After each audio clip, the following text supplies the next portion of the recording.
kulan wacan oo wanaagsan saaxiibayaal meel walba oo adduunka ka joogtaan waxaad ku soo dhawaataan muuqaal cusub. Muuqaalkan waxyaabaha aynu ku soo qaadi doono ee dhanka ciyaaraha kubadda cagta waxaa ka mid ah Karim Benzema oo ku dhameystay isagoo ugu sarreeya gool dhalinta Champions League, niyad jabkii Ibrahima Konate oo kala kulmay kulankii finalka Champions League iyo rikoorkii ka jabay kulankaasi. Nottingham Forest oo dib ugu soo laabatay horyaalka Premier League Ingiriiska muddo 23 sanadood ah kadib. Taageerayaasha kooxda Saint-Etienne oo markaasi garoonka soo galay tuuriyana ku bilaabay xidigaha kooxdooda markii naadigu uu u laabtay horyaalka heerka labaad ee Faransiiska. Kulankii play-off-kana laga adkaaday.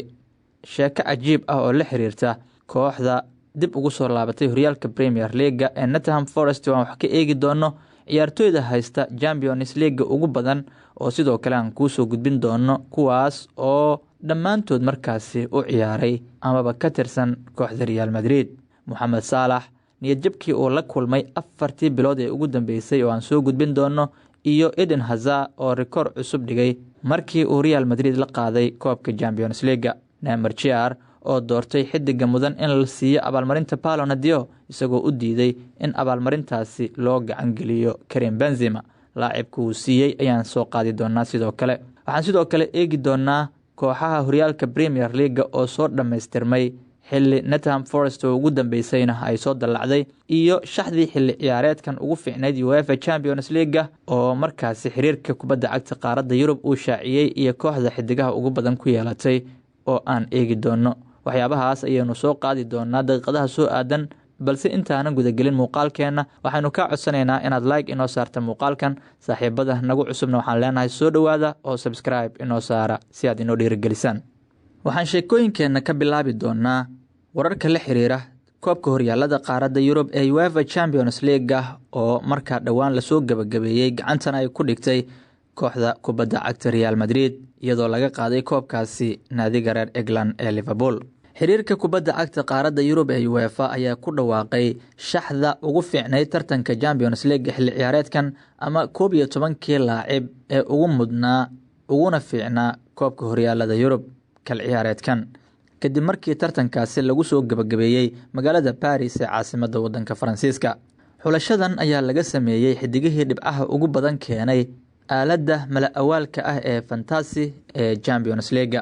Goolhayaha shaxda ayaa ah goolhaya Thibaut Courtois oo markaa door weyn ka ciyaaray in kooxdiisu ku guuleysatay Champions League halka saddexda daafac ee markaasi ka horeeya ay yihiin xidiga isku kooxda yihiin ee Eder Militao, Joao Cancelo oo ka tirsan Manchester City iyo ninka la yiraahdo Ronaldo oo ah isagu markaa ciyaaryahan ka tirsan Atletico de Madrid. Afarta qadka dhexe ayaa markaasi loo soo xushay shaxdan kuwa dhammaantood garbaha ka ciyaara waxaana ay kala yihiin Mohamed Salah oo Liverpool ka tirsan, Danjuma oo Villarreal matala, Lorizani oo isagu markaa Bayern Munich u ciyaara iyo Riyad Mahrez oo isna Manchester City matala.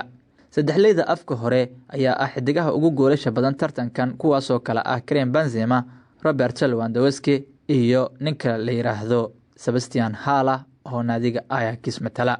Karim Benzema ayaa ku dhameystay xilli ciyaareedkan Champions League isagoo ah gool dhaliyaha ugu sarreeya markii ugu horeysay xirfadiisa ciyaareed. Karim Benzema ayaa koobka horyaalada Yurub ee kooxdiisu ay ku guuleysatay waxaa markaasi uu ka dhaliyay kal ciyaareedkan 15 gool.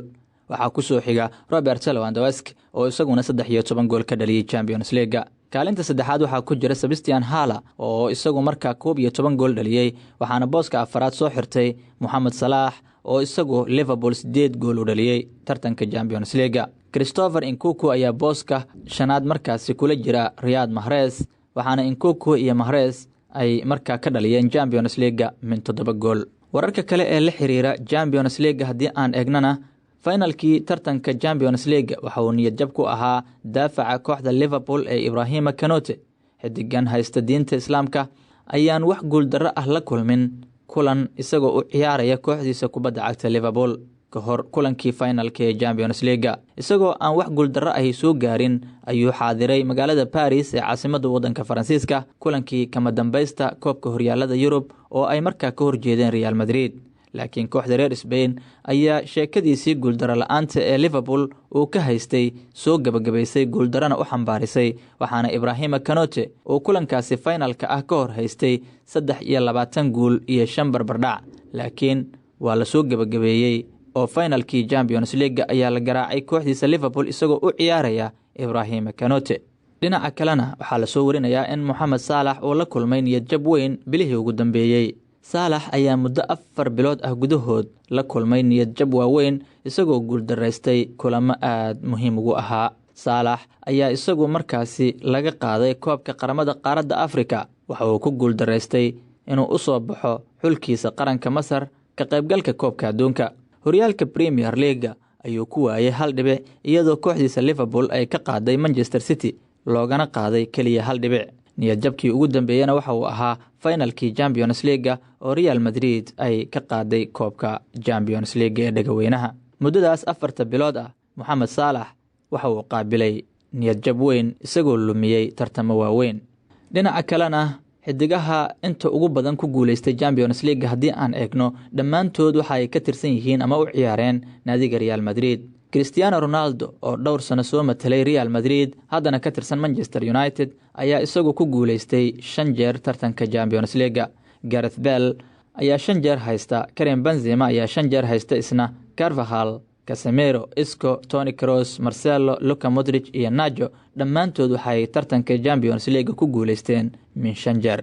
dhinaca kalena weeraryahanka reer Brazil iyo kooxda PSG ee Neymar Jr ayaa doortay xidiga mudan in sanadkan loo gacan geliyo abaalmarinta Ballon d'Or isagoo kaga dhaartay in gacanta loo geliyo Karim Benzema. weeraryahanka garabka uga ciyaara kooxda Paris Saint-Germain ee Neymar Jr ayaa doortay xidiga uu aaminsan yahay inuu u qalmo ku guuleysiga abaalmarinta Ballon d'Or 2022 isagoo diiday dooqa badi la isku raacay ee ah Karim Benzema. Neymar waxa uu aaminsan yahay in abaalmarinta sanadkan la siiyo saaxiibka Karim Benzema ay ka wada tirsan yihiin Real Madrid ee Vinicius Jr oo qudhiisu xilli ciyaareed cajiib ah soo qaatay. Vinicius ayaa ku hogaamiyay Real Madrid Champions League markeedii 14aad ee taariikhda isagoo dhaliyay goolkii qura oo ay kaga adkaadeen finalkii tartankaasi naadiga Liverpool. guushaasi Champions League ayaa Karim Benzema ka dhigtay midka ugu cadcad ee ku guuleysiga abaalmarinta Ballon d'Or sanadkan kadib markii uu soo dhaliyay 44 gool isla markaana saaxiibadii ka caawiyay 15 gool oo kale oo heer kooxeed ah. balse Neymar aragtidaasi ma qabo. isagoo la hadlayay TNT Sport, Neymar Jr ayaa aragtidiisa ka dhiibtay Ballon d'Or waxaana uu yiri Ballon d'Or marka lagu saleeyo kulamada aan anigu arkay waxaan siin lahaa Vinicius. waa wax la fahmi karo sababta uu Neymar u soo xushay Vini bedelkii uu xulan lahaa Karim Benzema.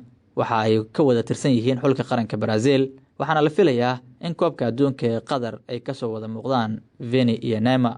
waxaa xusid mudan in ciyaaryahan Brazilian ahi uusan ku guuleysan abaalmarintan Ballon d'Or tan iyo 2007 markaasoo uu Kaka ku qaatay isagoo ka tirsan kooxda AC Milan ee wadanka Talyaaniga, halka Neymar Jr uu sanadkii 2015 abaalmarintan ka soo galay kaalinta 3aad. haddii aan intaa kaga soo gudubno wararkii la xiriiray tartanka UEFA Champions League aynu markan eegno wararka kale ee dhanka ciyaaraha gaar ahaan kuwa la xiriira horyaalka Premier League Ingiriiska. 20 kooxood ee horyaalka Premier League Ingiriiska ka soo muuqan doona xilli ciyaareedka dambe ayaa soo dhameystirmay iyadoo 3 kooxood ee la sugayay inay ku soo biiraan kal ciyaareedka cusub markaasi ay ahayd Nottingham Forest kooxdii ugu dambeysay. 3 kooxood ayaa ka dhacay tartanka horyaalka Premier League oo xajisan waayay kaalimahooda isla markaana xilli ciyaareedka dambe ka dheeli doona horyaalka heerka 2 waxaana 3daasi kooxood ay kala yihiin Norwich City, Watford iyo Burnley. hase yeeshee waxaa soo bedelaya 3 naadi oo kale oo 2 ka mid ahiba waqti hore ay sii xaqiijiyeen. Fulham oo ku soo guuleysatay horyaalka heerka 2 ee Championshipka Ingiriiska ayaa markaasi horey u soo dalacday waxaana soo raacay naadiga Bournemouth oo iyaduna muddo kooban ku maqnayd horyaalka heerka 2 ee Ingiriiska. hase yeeshee kooxda 3aad ayaa muddo 23 sanadood ah markaasi sugaysay inay dib ugu soo laabato horyaalka Premier League Ingiriiska. 23 sanadood kadib Nottingham Forest ayaa u soo dalacday horyaalka heerka 2 ee Ingiriiska kadib markii ay gool iyo eber ku garaaceen naadiga Huddersfield Town oo markaasi kulamo isreebreeb ah oo 4 naadi ah soo wada ciyaareen.